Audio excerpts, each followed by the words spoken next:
La garde. Mais d'abord, Philippe Val est avec nous sur Europe 1 comme chaque lundi. Bonjour Philippe. Bonjour Dimitri, bonjour à tous. Et ce matin, c'est Bruno Retailleau, le ministre de l'Intérieur, qui retient votre attention, Philippe.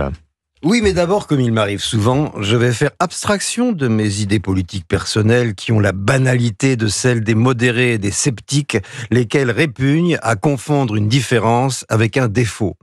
C'est ainsi qu'il m'arrive de trouver des charmes à des personnalités dont je ne partage pas forcément les convictions. Donc par exemple, Bruno Retailleau, non ? Par exemple, je crois d'ailleurs que Bruno Retailleau lui-même sait faire abstraction de ses idées personnelles quand elles ne concernent pas l'intérêt public dont il a la responsabilité.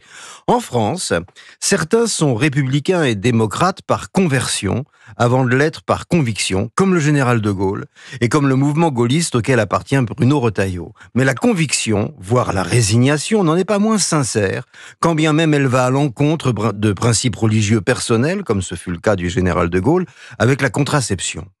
Pour les personnalités gaullistes, comme Bruno Retailleau, il est évident que l'identité républicaine et démocrate de la France est aujourd'hui indissociable de la sacralité de la nation, laquelle ne doit pas pour autant renier ni son ancien régime, ni ses lumières, ni les racines judéo-chrétiennes qui ont rendu les deux possibles. Bien que je sois athée, le point de vue éthique de Bruno Retailleau me va très bien. Je pense même qu'il est précieux dans les fonctions qu'il occupe aujourd'hui. Alors il semble qu'une majorité de Français, Philippe, soit de votre avis. Oui, et si cela semble aller sans dire, pourquoi en parler ? Eh bien, parce que si les enquêtes d'opinion révèlent sa popularité inattendue, c'est qu'une fois de plus, le public voit clair là où la classe politique voit trouble. On a envie de dire à Bruno Retailleau, comme le criaient Philippe Le Hardi et Jean Lebon pendant la bataille de Poitiers, j'ai déjà cité ici d'ailleurs, mais je le recite, « Père, gardez-vous à droite, Père, gardez-vous à gauche ». Entre une gauche qui organise des défilés à la fois antiracistes et antisémites, et qui voit dans Retailleau l'avant-garde du fascisme, le président de la République qui s'empresse de le contredire dès qu'il s'agit de sanctionner l'Algérie, la droite de Laurent Wauquiez qui voit en lui un rival à abattre, et le Rassemblement national qui a compris qu'enfin ils avaient un sérieux problème avec ce ministre de l'Intérieur. Sur ce chemin miné, la ligne droite qu'il emprunte n'est pas sans péril. Mais au fond, Philippe, qu'est-ce qu'on reproche à Bruno Retailleau ?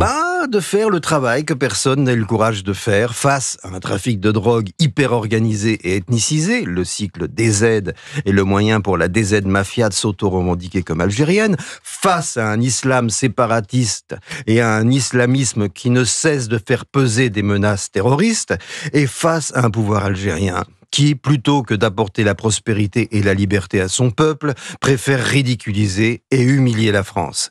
L'affaire Boualem-Sansal, qui aurait dû mettre dans la rue tout le monde intellectuel français, traditionnellement plutôt à gauche. Si Boualem n'était pas un mauvais arabe, c'est-à-dire un arabe qui n'est ni religieux ni anti-israélien, faute d'un leader de gauche, c'est le ministre de l'Intérieur qui est à la tête du mouvement qui exige sa libération. Alors pourquoi Bruno Retailleau est-il à la fois le favori de l'opinion et la bête noire des politiques ? Eh bien la réponse est dans votre question, évidemment. Et parce que, chose rare dans une période politique où l'inculture tient la main de la démagogie, à l'instar d'un Manuel Valls que nous venons d'entendre sur notre antenne, et même si les hurlements du Parlement le contredisent, Bruno Retailleau agit comme si les valeurs laïques qui fondent nos libertés n'étaient l'exclusivité ni de la gauche ni de la droite. Signature Europe 1, Philippe Val. Merci beaucoup Philippe.